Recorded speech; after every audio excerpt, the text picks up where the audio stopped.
Pende channel clear tu te dali so mingin chi bai ule ni hun thade mai kan han nei le a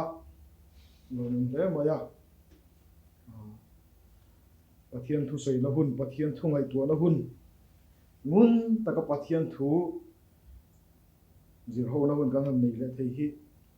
alo mun le ani vena hian ka thin lungin ring tu ni tu ra ta na in pek na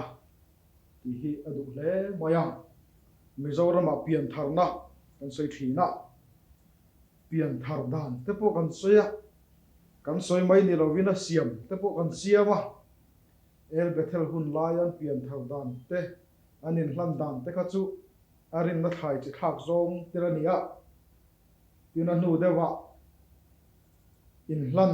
te kan tia a in hlan zong tenan piang thara tam tak tha vek zela ngai la azana kon kal tlang zong tenan in piang thar boka in hlana po chon in hlan dan rang te kan siama him de uri roya in hlan te eng de wa in hlan te mi riat wak lova in hlan te le in khom na hmuna in hlan te mani thut hmuna tanga ding chu ka in hlan te le lam tu la ding chu ka in hlan te kan oma en khan pian tham na ring tu ni tu ra ta na kal kong bul tran dan hi kan chuya ma se ring tuom dan tur inspirational speech nei tu te na thu tha kan dan tur ran suyang de hi chu kan ngai khatam maya ma se bible a hian engang nge ni chi kan dan tur ti hi na vena hian hanzir a thain ka ria ring thar anom reng chuan ring lovotanga ring tu nia Mizoram a chuanin ring tu kha kanin ti sa de ubek moya pian tira tanga ring tu ai ngai kha kan de do lama maro chu bible in ring tu a min share chem te ro chu ngai tu tham ma oma ring ngai lo ring tu la ni lo wina ring tu ni tura ta na a in hlan na chung chang ve la hian sui kan duwa chumi sei tura ta na chuan pathian thu atanga thil enga mozir kan du ni chuan khatiang ang lo ti ma sabere mo khatiang ang mi lan na ma saber kha enila ani phung hi chiang thina chu wang chon voina po hianin ring lo watanga ring tu lo ni ma saber ring lo watanga ring tu alo in le dan a chan chin kan hu ma sak ru thi chan chin atangin ring tu ni tura ta ra in bo sai na chung chang soi kan tum do na ni kan han du tur zur thi le khabu kha chu pung pu yan de umaya ama ro chu kan du lai bik tur ai ro chuarin bung khata chang som le panga atanga som paruk som pasari thalai bol vel bor te kha ani anga ama ro chu kan han chiar ma sakata na Philippi bung thum chang som le paruk thu hi ka thin lunga lo om tela hi min lo ti mang ang tawa so min ti mang an dan le min ti mang anawanga tuna voina kan thu soi tu ring tu ni tura ta na in bo sai na ring tu kal kong ka thin lunga arun din lu dan te kha thuma suai ang pa de ni si a pathian thu zir tir na ni pa box si in han soi ma sak te kan duwa chung ta chu ka thin lunga lo omani Philippi bung thum chang som le paruk thu thular tak mai ni a heti hian in zia kani mizo bible a engpo ni sela kan thlen china tang khan mai son zelang u ti hi en zia ka mizo bible in zia dan ani a thale maya kan thleng to boka kan thlen china khan om reng lawang kan thlen to ra hi kal sanila kan thlen pha ka chi chuang turin mai son ang u ti na khania tha khop maya ma son zel tur kan ni a ma son lo nun chu bol lo sina ti luang lo po bol lo thing de khania ma se he thu hi aruna chala ko om lai khan an ko ran ho te ma son an tul hian ka sia zir tiran nga in ka sia an khonga ni bizo ra ma kan se hi avai tong in kan sei ve tiang ka tia ka in bo sai do la ami zo Bible chu chiar mai ni la fel mai ama se khulaya an ma ni chiar ve thei an ma ni riat thiam ve thei a chiar the te nan riat thiam ve thei an nei ve ngei de khabu kha chiar ka du thina wangin English le Hindi Bible te kan bang ve thina a sipel chok tak me me wa chiar kha kan ni thina chu kan chiar ta a English a kan chiara King James Bible a kan chiara nevertheless whereto we have already attained let us walk by the same rule let us mind the same thing ti lo ni ya eu katia ka sa trong chiat thiam ve thei to kin kan ngai tua ma son na ti lampang reng reng kha atel talo maya Hindi lama tal hian ma son omem ti kha kan ngai tua le kan en le इसलिए जहाँ तक हम पहुँचे हैं उसी के अनुसार चले इखालो नि ले mason ti lampang po kha alo ni chuang mang lova chu ti chuan kan thlen chin to kha khatiang tak khan ikalang u ti na zo kha lo ni deu tlat maya King James Bible a phei chun ni china kan chiar ta kan khan kan thlen chin to kha khami dan ang khan kan thlen chin to dan ang khan kalila let us mind the same thing la ti le zela kan ngai tu pa ngai khai ngai tu u ti kha alo la ni ta fo moya chuan mi thiam ten an le lin dan te le ti in Greek lama te po kan ena a English le Hindi an da dan hiat hi kan mi zo thong ai chuan a Greek po khan alo la nai jok ni ten a kan hre ve de uri roi boka chu ti ni si chuan in tir ko pola hian kan thlen chin to kha khatiang ang tak khan ikal zel mang u kan thlen chin to kha khatiang dan khan kalila kha ngot khai ngai tu te u han ti tlat mai hi enge mo thlen chin le engang min nge mo khati lai khunami te khan chu tia kal san lo tur kal pui zel tur ran thlen na chin chu le ti ka thian lunga aron lian ta a chumi ka chui le ka ngai tu na chuan Philippi khwami te ho te nang thira kan ngai tu le tan nun om zia te a ma a ring tu la ni ngai lo rin na kal kong la zo ngai lo te kha ring tu ni tu ra in siam ta te khan ni a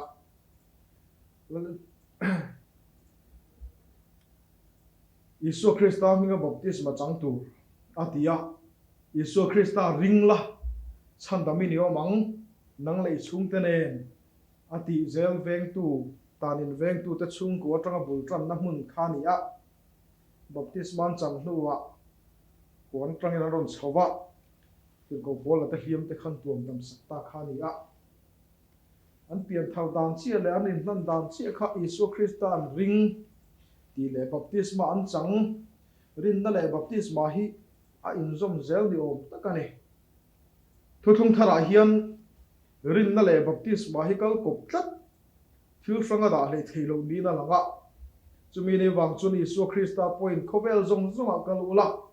thil siam zong zong he na chan chin tha hi ro u a ringa baptisma chang chu chan da men omang yena soya ring lovero chu thiam lo changin omang atiani a ringa baptisma changa tia rin tur kha ama a soi chanchin tha kha nia chu chanchin tha an rina wanga baptisma an chang don ani chuan kha chanchin tha khan baptisma chang nge nge na chan tu rom ti na lo ni boka chuan chu chanchin tha a chuan baptisma chang nge nge na chan tu rom chuan chanchin tha chu baptisma tel lo chu la fam kim thei don lo ti na pon ni nga la ni tin kha lo ni ya chu tiang an lo thlen chin to len lo ni chin to chu kalpui zel turin kal sam chi lo kalpui zel ta ka ni ti thu hi tir ko pola khana zir tir kha lo ni a chu tiang kalpui zel tla ring thar te tura ta na in bo sai na ring tu la ni ngai lo pathian mi la ni ngai lo ina pathian mi ani theina tura ta na commitment ani tu singe ni ang ti ka ngai tu na ka sui na ro thi chan chin min fuai khenga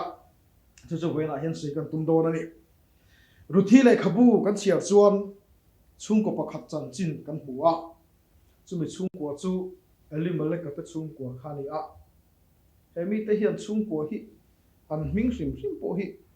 ngai tu tham zir tham chut tham omin ka sia Elimelech ti chu ka pathian chu lalpa ani ka pathian chu lalpa en kol tu ring rin tlak pathian chakna tham pathian ka pathian chu lalpa ni ti la khalo ni a ma se chu pathian lalpa ani tu me pathian nge chu lalpa ni ka pathian chu ka lalpa ni ka lalani ya mo pathian chu ka lalpa ni lalle chandam tu ni tia au te po han ta ila anun nge ya anun chau de lovin a minga putu Elimelech ka pathian in arwat rama kum tira tanga kum top theng pathian mita fu reng naram kanan rama Bethlehem au mani a chu Bethlehem chu ni Isu Krista ne in zom na ne ya Isu Krista ne na in zom da na chun chu Bethlehem chu Isu Krista lo pian na mu gale pathian meu ti sa chang tura ron in ngai tlom na mun tur Bethlehem pathian mi te tlan tu tur pian na mun tur Bethlehem a chu mun ma nei chu mi khwale tui Elimelech ka kha chu ram pathian me wa pian na mun pathian me uti sa ron chan na mun rama chon tra ma lo tla ve tat maya tra ma tlak mi wa wangin Elimelech ka chu rama chu na tlei zo ta lo ba dam kho chuak zo don hian in sa lo ba a thin lung chuan in pathian chu ka be sei chan do na ni pathian chu ka lala ni tia minga a choi na le mi zong ina pathian chu ka lala ni tia ama pon piat na kha ming pathian lala nei tla pathian nga tlat na lun kha anei zo ta lo ba a thin lung ngai to na chu a pum pu ya zo ko ma wangina pum pui por na tur zo ngai to in pathian than ram chu kal sanin pathian in a chen chil ram pathian a ron tlo na tur mishing a ron cham na tur mun ngei be khem kho chu kal sanin muwa ma pe na ba hle pathian hi kalala ni Isu Krista hi leile wa na lal berani ti si hian muwa rama au thei don ti la ni pathian than lo rama kum tira tanga kum tom thenga pathian mit phuk na ram ni lo muwa rama pathian ina ka ming om na tur ram mati ka ming om na tur mun ati ni lo muwa rama hian Isu hilal le chandam tu ni tia au chung hian om thei don Elimelech ka ming le anun hian lan tir tlat anu puero chu no mi ni a lim thei lom thei pathian chu kalalpa ni ti tu kha alom na bera ne ya lu ani tu no mi ne ane ro chu da dang deu chu po chu ma se alu ina akai suai na hmuna ni miao wangin mo a prama pem tel velo thei ta ba alom na mun alom na mi sing chu alom na athin lung lom na nei china chu mi singa chau ni lovin chung lama zok da na chang hia na o mi nakina kan soi chun joma fa panian na ya an fa pa te chu pakhat zok chu ma lo na ani a pathian chu kalalpa ni ti tu chuan pathian chu kalalpa ni ti chunga pathian than rama om du lo fa pa chu pathian than rama apum por na tur mu zo lo alung oi na tur mu zo lo Elimelech ka fa pa chu ma lo na ani a ma lo na ti om je chu dam lo ti na ni pathian in athan na mun le pathian arwat na muna lalpa chu pathian a chal ve si pathian ming lam ve si a pathian in arwat na muna om lova pathian in athan rama om lo chu dam lo ni na ni a chu ma lo na chu pathian than lo rama chu adam kho chuak zo chuang reng lova muwa rama kha thi ye afa pa pakhat de chu kilio na ni a aming om zia chu khokhara inani maria te a thế bộ tí là thì có mẹ khá tua chuan pathian chu kalalpa ni ti oma pathian chu kalalpa ani ti chunga pathian than ram kal san na om boka chumi na akin chua chu dam lo na le kho har na ani a lim na om lo lom na om lo an vakal na rama chun chumi te pani chuanin an va chua na rama chun nupui an nei ve a an nei ve a pakhat ming chu orpi ani a orpi ti chu sajuk ti na ne gazel sajuk te chi mo hat zong sak tak thing lim thei dio ani mai thei au nu pakhal jok nu pui ming ro chu ru thi ani a thian ti na friendship ti na ne in thian that na in bol na ti na ne hemi te chung kom ming hi mak ngot mai ta chuanin pathian in a than lo rama chuan pathian chu kalal pathian chu lalpa ni ti tu po adam chuak zo lo ba pathian than rama kan omangai pathian in arwat rama kan omangai pathian in athu thung omna tura ta ram hol bi kan in thina abraham kha athu thung nei tu athu thung keng tu turan ya wangin ur rama om renga phal lo pa harana tangin kana na ron suka ngaya ai gupta rama te han wak zak thin masla arabi aram te po thenga ni mai theye khoi mun a po lo wak thin masla ato pa alu phum na mun ato pa hun to pa man na tur mun chu kana ram ani tho angai tat pathian ni la than ram athu thung omna turata na athan ram athu thung omna turata na kum pira tang kum to theng amit fuk na ramani wangin chu mun chom nge nge ma se chu mun lung oi zo lo chu mun nun man ral chu mun ni lo mun da mun ral that poi ti mi lo ele malaka afa pa te kilo na le ma lo na thu thung rama le to lovin thu thung om na rama chun kir to lovin chu muna chun an boral ta ma se lalpa chu pa ka pathian chu lalpa ni ti tlat tu ka pathian chu lalpa ani ti na muna lom no omi ro chuan pathian lalpa ani na mun zom le adu a pathian lalpa ani na muna khang kir le adu a pathian nge khai ngai thum taka misinga aron chan na tur bethem hun kha chui kir le adu a om na chin ram akum alo chua na ram thu thu a sin ani na rama nge mai khang kir le adu ba min chu muna kir le tu chuna thin lung ngai tu asiama chu tia thin lunga angai tu na siam lai chuan mun danga an va nei ta izek mai lo em mai tanga zuanga te zuanga tum vel thira phul muna te zuanga tum vel thin orpi sazuk lak chu chuanin api chu anu ani to zo chu anu chu mangai om em mai hian a mangai na polan tir thiam na roi a fo vong maya akal santa zuan na tum vel nuam tia ama lom na ngai tu khani a thu thung lo rama po hian an lo lom ve thei khu mai hi lo ni a hemi ta chung ko pen wat lei ve enga mo ti chung chuan pum por na pon pam pu bethe ma ko ruwa ka ril tra mo om khamo a rama chun an va puar ngei mai an lei tak sa pum chu puar ngei mai a ma se an lei tak sa pum a puar reng lai khan an fa te dam lo na le an fa te kho har nan thla chuak zo lo an thla thei lo en wang nge thu thung rama nom lo wang ani thin lung chung ri lam mun ruwa pathian lo vina alwa thei reng lo pathian cho vina alwa kha thei mun ruwa ka thu thung ram lo wa chun lu kha the ni lo wa thu thung ram lo wa chun kha zo si lo wa min he khovel thil te chun no khain om thin ma sala khat in sa thin ma sala mi sing ina afia thiam phang lo tharau nun tak nei na om lo wa min chu muna chun ko har le dam lo gina oman boral ta ap ma se chu boral na muna tra kal chua ka pathian ina akhan ram thu thung mun ram bethem lampan le tu ratana na omin ril ruang siam chia chu lampang ahan pon a hoi le che chuan thu thung fa ta nun zia thu thung fa ta na an hlim na an zuan na an lom na te an ti thin dan thu thung lo ra ma lo chim ve tu te khan chi ti anom ta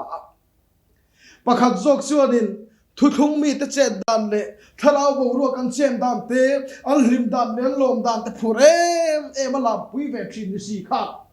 thu thung ra ma kir tak tak a hun chuan thu thung ra ma kir tak tak a du ve talova a fo bong voga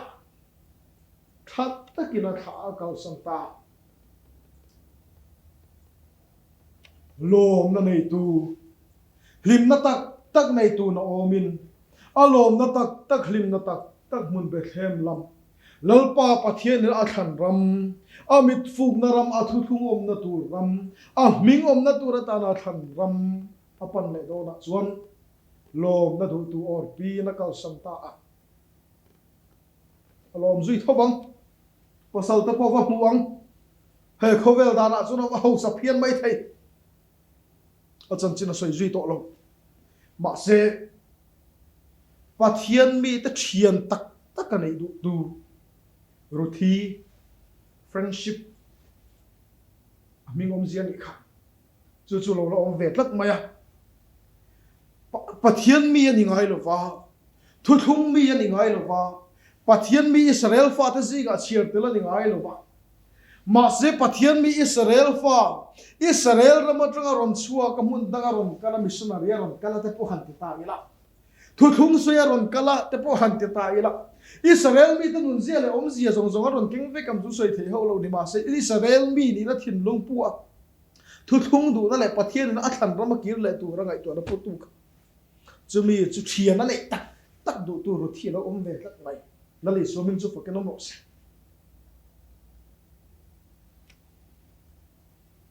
ma se no mi mang ang tlat routine zui le ta du no mi mang ang tlat mai routine no mi ka la pi na kal ve du no mi mang ang tlat mai chu bang chun no mi chuan routine he la chuan ngai te imo pui nu chu chi te ne la le pathian te ne la ma chu na ki le ta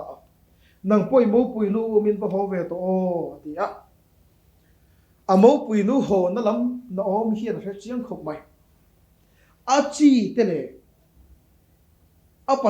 achi te nen le apathian te nen lama akir le ta te le achi te le apathian te nen lama akir le ma or pi kha achi te nen ni lo apathian te nen ni lo achi ni lo Israel mi te zinga lo ve ton ti dan te ngem mo chen lo zom pui ve to a achi ni lo Israel te apathian te zinga mi ni lo Israel te pathian biak na mo na khan engem mo chen lo om ve to a thu thung ram lo pani mai po a thu thung ram lo wa khan in pathian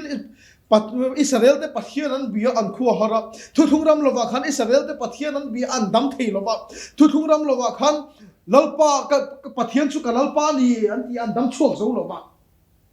chu thu thung ram lo wa vek chuan an ni chun chung ho te om dan chun zir ve a an lom na ten lim na ten dat om ziang lo hre ve a ma se chung om zia chu hriam hre ma se la zuk sa zuk la or pi chuan a pi chu akal santa a thian tak tak a nei lo zui tu ni tu rata na en pa zo lo pa disciple ni tu rata na zir dil ni tu rata na en pe thelo lali so Christian na zir dil te lai khan olive tlanga tha don lai khan khovel zong zonga kalula nam tirami te zir tira te siam ro ring tu a siam ro utilo convert siam ro utilo disciple siam ro utile lali so thil tum hi convert siam ring thar siam ani ringot lova disciple siam lali so thu zom tak tak tu a koyangil a thu pom tu tak tak siam ani chumi chu pathian du zong le pathian kal kong ani tlata wangin routine na omi han zui do na po chuan no omi khan ruthi kha warning a penny ma khop mai thian ka nei do na bolom em local ve na ro ti mai on tak kha ati reng reng lo ring tu kan ni do na hian warning om ti hiat tu ra ni a ring tu ni na le kal kong a hian pian thar na hian chak view ring tu ri lo mun ta ka ngai tu ra ni phur ta ka amen te din chho ringot lamani lo mun ta ka ngai tu ngai thin lung zong zong a chut ngai oma chumi thin lung zong zong a chut ngai chu ma wangin nó mi hiền ruột thi này là hiền chung thìn lung zong a chut ngay tua nó phim ta cái đủ thần ngay chu a siết lộ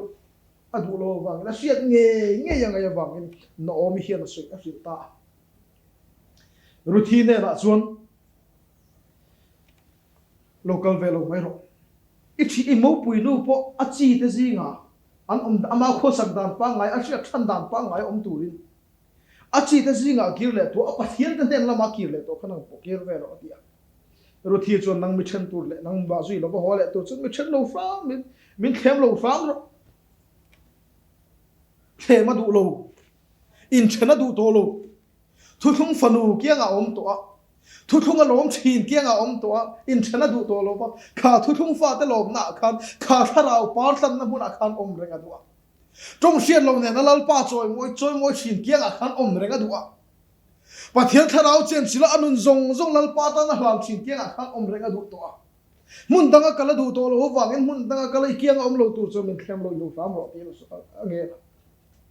ati tak ni in no mi na sata chuti ni chuan ngay tuột riêng thế cần khôn là mà hồ lệ tuổi cái này hay hiện cần in bùa sạch chỗ này mà na chun về thế mà khăn income này chỉ na khang cần in thế cái cùng lệ chân hay lệ chân lâu về hùa hiện khang cần in thế cái adin ngay là đi ngang em cái lâu công thế là chú khale pal tang ngay lung lian pui te ram ro takal tang ngay te Jordan lui dan dai kai ngai te tui pui dai kai ngai te ni kung nuam mani lo khaler lung sa tak le vai but sa tak om na mun nim ling nei to om na mun ni chung ram tu chukal tang ngai don sin chu chawani lo amun kan han thlinga kan kho kan han thlinga ka khen na tur hi achin ka thalo ka khen na tur ka wakal na tur ka kho hi ka mun kan mun kha au ngai na lo o mangem kha mun kha ali dan pa ngai ka dei le thengem ka sa ho lo sin ka kal na tur hi ka thalo cái mình duy hiện ông giê này lâu anh tia mà sẽ rồi thi chuan ikal na pia ngã cả kalang ati agorong pui em akal na tur chin shelo akong hlom tur zong zia zong sia a khen chin tur a khat ek ange avani pui don po shelo no omi kha akal na pia akal tur in in pe nang le ke ro chuwa na tanga ke ma ni min lam tur lo kal lali so krista kakal na tura kong chinin siya tingat ngat tu lali so krista akal na tur kong chin siya akhen na tur mun po siya kanta na mun min bo sai sak tura ni ti po in sa chiang lali so krista zui tur te kan ni a ru thi ai hi chonin kan in pek na tur kan zui tur hi avan din tlat te le maserin tlang lo zong mani se na o mi chu zui tur in ru thi chuan akal na pia ngakal tur in in pe a cái này hilali Yesu Krista kal na pia ngakal turin kanin pebe hege kam nun hinun khor na munte nun khale ramte lungpui munte ring munte pal tang turin kan nun hilali Yesu Krista zui turin kanin pebe cross pu calvary tang lam panalali Yesu Krista zui turin kan nun hi kanin pebe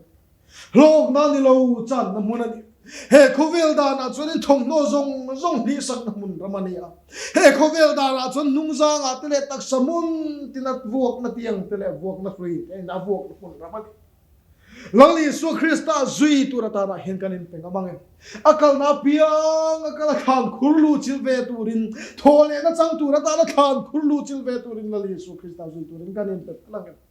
he khovela mi ro pui tele he khovela miliante sa kho tu le mi ro pui tak tela ang do ron ang soi sel ni turata na lali so krista kal na kung akal tur hen kanin peleng amang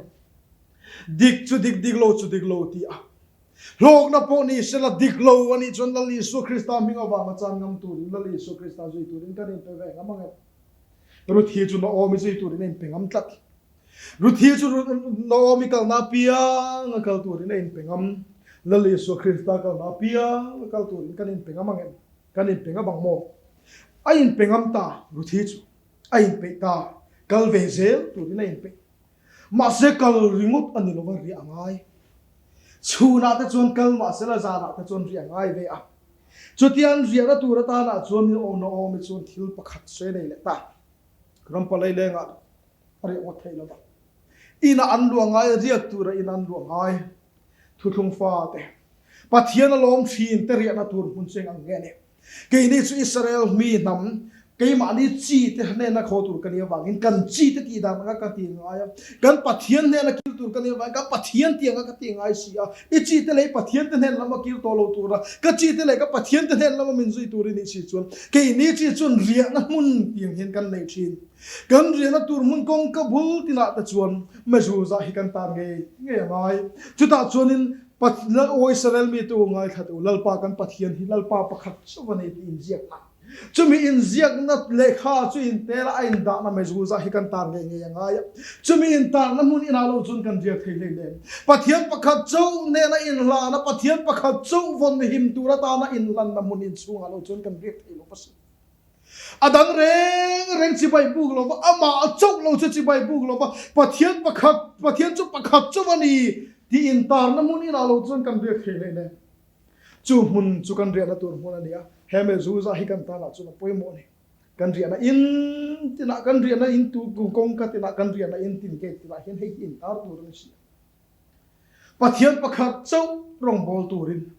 adang eng ma tel lo pakhat chau ve tho om mi lo pakhat chau pathian chumi chi bai buk na mun in chunga chun kan ria ngai don chumi in chunga chun mi dang eng ma tel lo wa ngai tu na sang om mi lo pakhat chau ne na pathian tong ta na hana kan in kan ngai don sin ro thi chuan iria na pia na karia kam pathian pakhat chau ani anti na mun in chunga chun kalu ta kha o Israel mi tu ngai thatu lalpa kan pathian chau chu lalpa ni anti na in chunga chun kalu ta nga chu in chunga chun ni kianga ka riak ve ang o Israel mi tu ngai khaula lalpa kan pathian chu lalpa pakhat chawani anti na muna chuan lalpa ka pathian chu lalpa pakhat chawani ka ti ve anga adang reng nei lovin pathian pakhat chaw chi bai ka pu ve do ni ruthin pek nang hen kan in pe thaya tor na ringo ta ni lo thin lung ui re lok na ni ta pakhat la ka rin om na ni ta tel ve dang om mi lo va pakhat chaw ne na in pe pum lu na ni ta chumi turata na chun ru thi chuan iria na piang a karia ve ang Naomi no la thu tok lo ka kal ko nga chun min zuin karia na chun min riak ve ni riak ve thei ni mai thei kan va thenga ga I om dan ang reng om lo I chi ti ang reng lo chi dang de ke ga kanong don ke ni chu pathian na a than chi te kan ni a sinai kangalal pa onge sia tha te kan ni a pathian onge na abiak te kan ni awang pathian ni thu pek zom tur min pe a dan zaruk le som pathum lai mai zom tur pathian in ti tur le ti lo tur te zom tur pathian in a ko san ati san te kan ni a he khovel dan ang hian kan om theilo ke ni chia chun kan in thuam dan te atang lama Moab mi te in thuam dan ang khan lo kan in thuam dan hi Israel mi te in thuam dan dang lam zia chu ai gupta rama zakopa fa te ho kha anzukala Joseph aun lain bu lam turin anzukal lai khan kanan mien ni ti pathian Abraham tha ten ni ti hi an thuama zu sha the mo le pathian in anin thuam dan tur level chi te in thuam dan tur te judaho in thuam dan tur te an pon ze dan tur zong kha a thang pa pe vikan le mi in thuam dan le mi in cheang mi in nai ang le mi muam ang te mi ti ang zong mi ti kin ang zong le ti zong khan ti ve thei to lo he khovel in thuam dan le he khovel moi tiang he lo pathian du da na in thuam tur kan ne kan che da na po kan eile in le kan thilti phung reng apo kan pulami te ya pian kan pulami te ina pian kan ein kan in ve ringo thailo pathian in ei tur chin le in tur chin min siam saka chumi anga e in thin te chukan ni a ke ni chi hi chukan dang lamasin lo nei thua te huan siam thua te ran vo thua te ti kong tin re dan in a phur nam kan ni a pathian na atiang chok lo chon om thailo nam kan ni chu tiang nam zinga chu ni kho sa thei don em ni ati a ro thi chon ichi ta chu ka chi tem ni am ati amak tiro ro thi in pek nai chung dan zaruk le som le pathum zet moya chung ni lo in ke ni ro chu rom bung ria ta kan siar zon ti sa wang in dan chu lo sak lo to ati thei rual lo chu pathian ama fa pangai he khovel ti sa sualang in sual thoi nan rom ti rin ti sa sual rom chu thiam lo pa chan tir ta keili ti sa dan zo to lo ba tharau dan zo zo tu ta hiam dan thu ro chu le na om theina tu rin ate ne chu la le so ming fa kenom ro se chithar pathian than chithar pathian than mi pui dang lam bik he khovel mi te om dan anga om ve he to lo anin thuam dana ten chet dana ten pathian fak dana telam tualan lum dana te he khovel mi ten moyan tiang le he khovel mi ten ro puyan tiang ne ve to lo pathian tharau bina suai ang zel om chi ho ji ga hian del tu rin kan non hian bo se tak be le chu pathian tharau bina atul na min pek ang zel ti ve zela pathian tharau in min khap thin zong zong te kha vek tur hian kan in pe ve tak zeta chi dang lam big ni tur ta na hian I chi te chu ka chi ten ni ang ti ve tur hian kan in pe thi te me ve ingai tu te ang Pentecost huang chung om sa te nge po hi ngai tu te ang he khovel mi te om dan ang ni mai lo va pathian du dan zo khang zel tur hian chi dang lam big pathian in ni tin kan nun min kai suai na zong zong a hlok tu le hlok lo tu ra te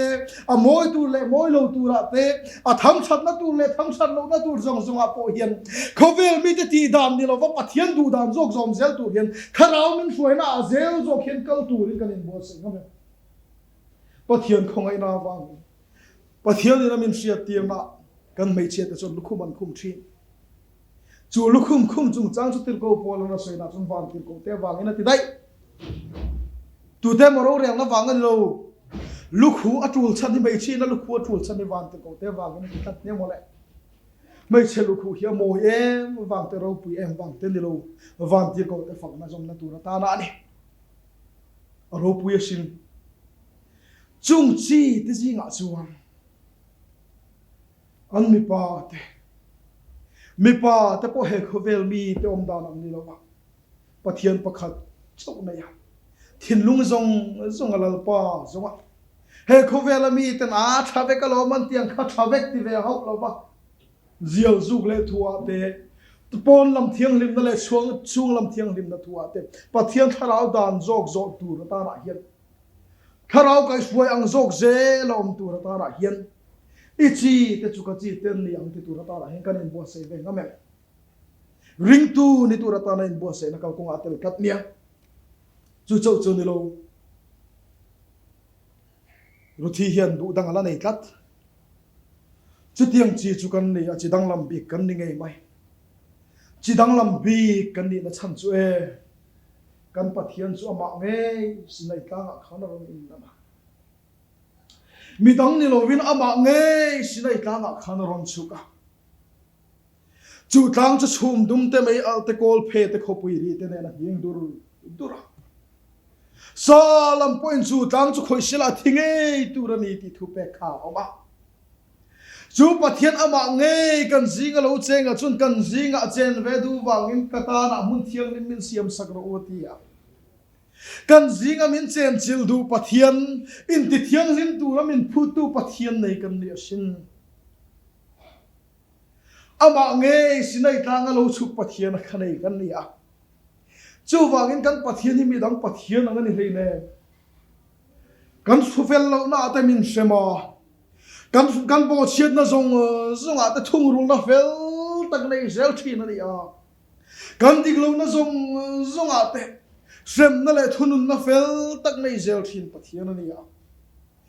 ama kung kan zo na ro chun mal min som hla ngai mi lo pathian ani chu pathian chu pathian nei ve thi don ni ati a ru thi po chu de pathian chu ka pathian ani am ati pathian ama ni lo mi dang dai ron til ni lo ama nge khove la lo chuk tu ra in ngai tom the pathian nei tu kan ni ban poi mo te lu em ama pathian nge azong in pathian phong kim na tin reng taksan e he khove la ron in lan tu ra he khove la ron chuk du pathian ami te zinga cheng tu ra a thalau thiang lima min chen chil tu min lu chil kan chunga min chen chil tak du tu pathian nei tu kan ni ban poi mo te lu em chu kan pathian a chu kan pathian lo li su Krista chu thu thung thara ron in lan tir na chon sinai tang a hlom taka in lan tirang khai to lovin tang khoi thei me kang te chum dum tem na mun thleng kha kan ni lo ke ri chu kan khen na dang ta abela thisen ai thisen thazo thu se tu Isu Krista thisen the dong tu te kan ni chu la Isu Krista chu pathian nge he kho vel lo chuk tu ra sinai tang lo chuk tu ra pathian ei ngai to ma sinai tang Israel fa tu sia thei tu ra tan arol chu tu pathian kha Israel te pathian ani angin thu thung thara lalpa pathian khongai na go dong tu te a thu thung nei tu apostolic ko san te apostol ta zir tir na ang taka zir tir tu ko khana chuan kan pathian chu ama nge khowela lo cheng tu re ngai klong thi pathian ani a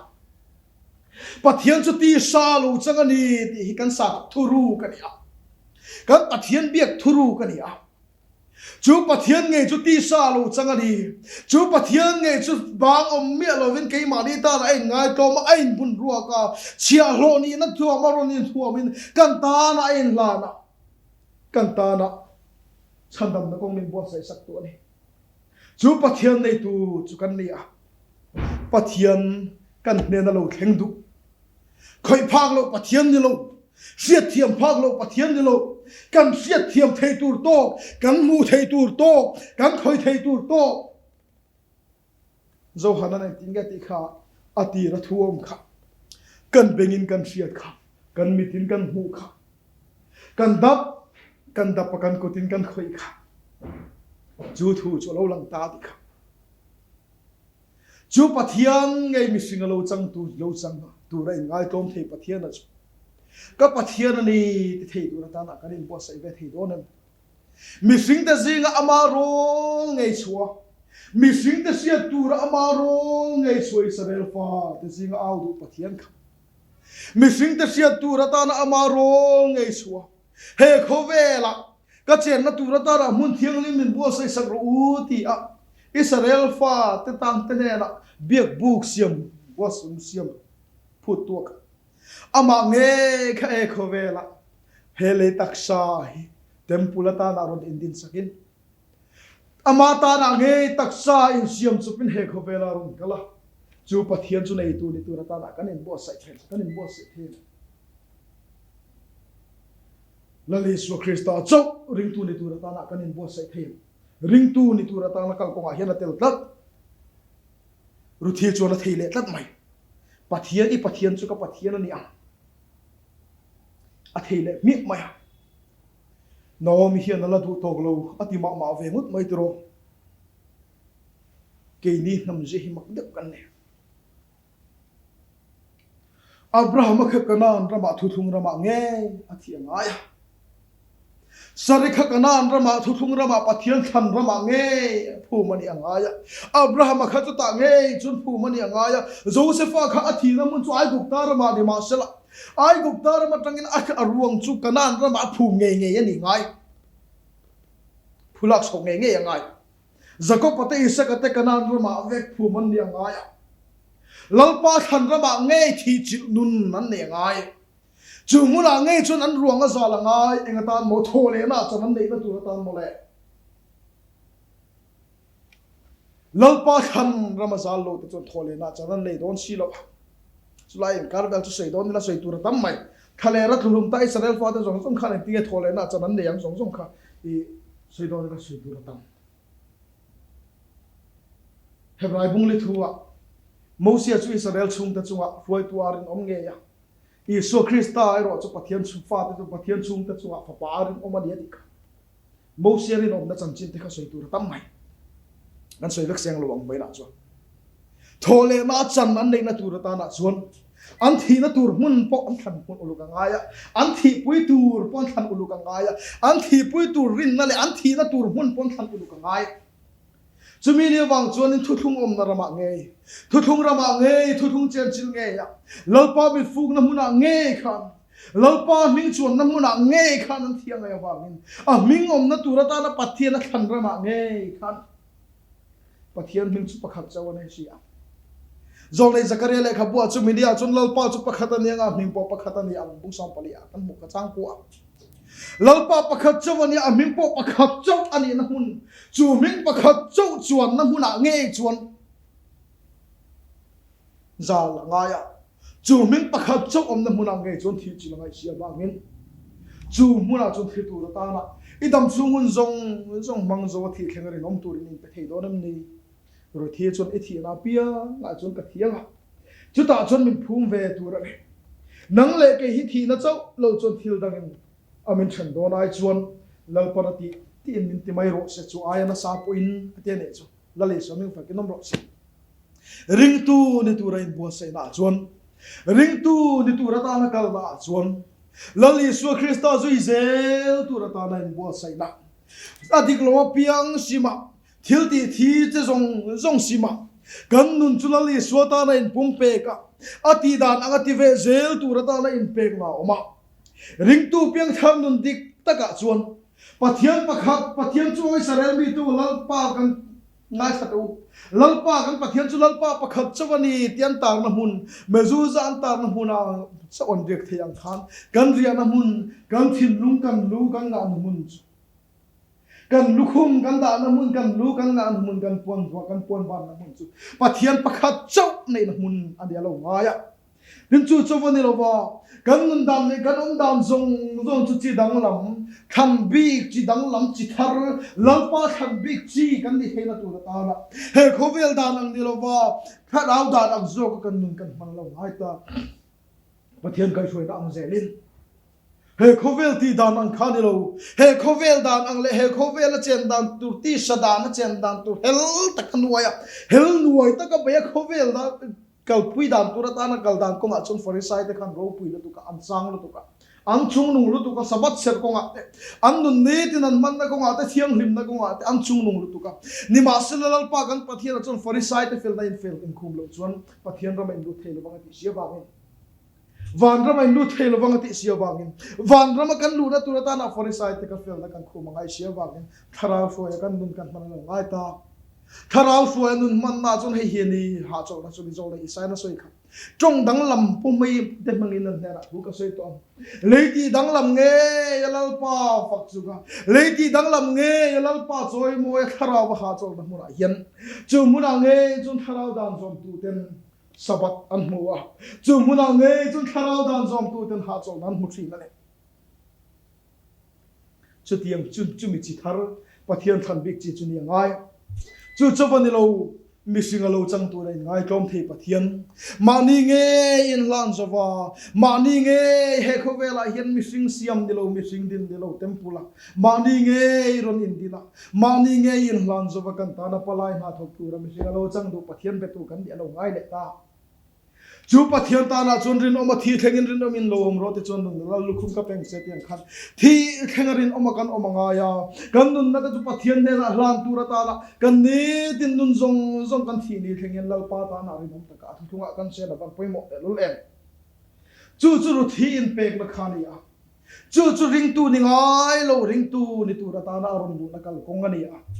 pathian tharau foi ang zel ring tu ni tu ra ta na in bo se na kal kong ani ya chuin bua se na chunai tu ra ta na we na hian kan thin lung bua se te ang kan thin lung hi ti thar te ang piang thar tak ni tu ra ta na in bua se te ang o ai apro lok cho bala ne chumi zong nun ramanai to nuwa chuan chumi zong chu ti lo kin to nuwa chuan ruthi ne ra chuan bo zan het hian a sei bung ni chan som le pakhata i pasal thia chin i pi chungai thil ti dan zong te min fil veka tin inu le ipa le pian naram kal sanatun malama imisiat ngai lo ten na i lo kal dan te po hi lalpa chon i thil ti jurul sela lalpa israel te pathian in hum him nana athanwai ron chuan i that man petreu chero se ateni lale somin pakenom ro se lalpa pathian thanwai bel tura lalpa pathian zong tura atana kanin pe khiban poimo te lulem chunun churu thi khana takina lo lan tir to moab ram kal sanin pathian tam tak nei na om na hun thin pathian chu changa po om na sa khobiak dan chu changa po om na a thil ti dan ne ni pungom dana po mi ti dan na hun ram moab ram kha kal sana ปะเทียนทุทุงินาทันรำปะเทียนนะอับมิงอมนะตุระตานาทันรำอาลูกละจูมุนะจนมัลสมนาดงตาลลิสุคริสต์ธาตุแต่สิ่งอับมิงเชียตลาอมังคังเกนี่พอลลิสุคริสต์มิงจวนนะมุนเงยเฮียนอมิลาเกมานี่เงยฮิลลิสุคริสต์มิงจวนนะตุระตานาอินบัวเซหูอับมิงจวนนะกันดีทัตุรินอับมิงปุตุกันดีนะตุรินอับมิงจินทวมนะกันดีนะตุระตานาลลิสุคริสต์อาริงาบัพติสมาจังจุสันดามินันอมังaring lovero chu thiam lo changinan omanga ti lai khan chu baptism chan tur cheng anga chan tur nge ti shet na tur ta na tin ko pe na chon simula in sual te dam na tur ta na Yesu Christa mingin baptism chan thau o te ne kha chu chu la Yesu Christa ming kai ma ni a chon na tur ni a la Yesu Christa ming om na pathian na ming om na tur a khan kan ni ve na tur ga maloni chuminun nge ya chun lal pa ming awang ha chaw na oma chuminun nge ya chun lal pa ming awang chandam na oma chuminun nge ya chun sual de na oma chuminun nge ya chun thi nai na angam lo tur thole na hi omani he khovela chun chaklo bin kan om china ni mai thei he khovela chun chaw bin kan room china ni mai thei ma se thi na he thole na chun chumuna nge chun chatuan rama lalpa kan pathian missing alo chang ture ngai khom thei pathian thu noi ro takle pathian ro pui takle le wa na thoi na zong le tu pathian ne na amau som na tam tak dong turin kai thuin kanom nge yang chu muna kai tho kanom nge thina tu ta na chon lalpan kan sai bal ni som tho se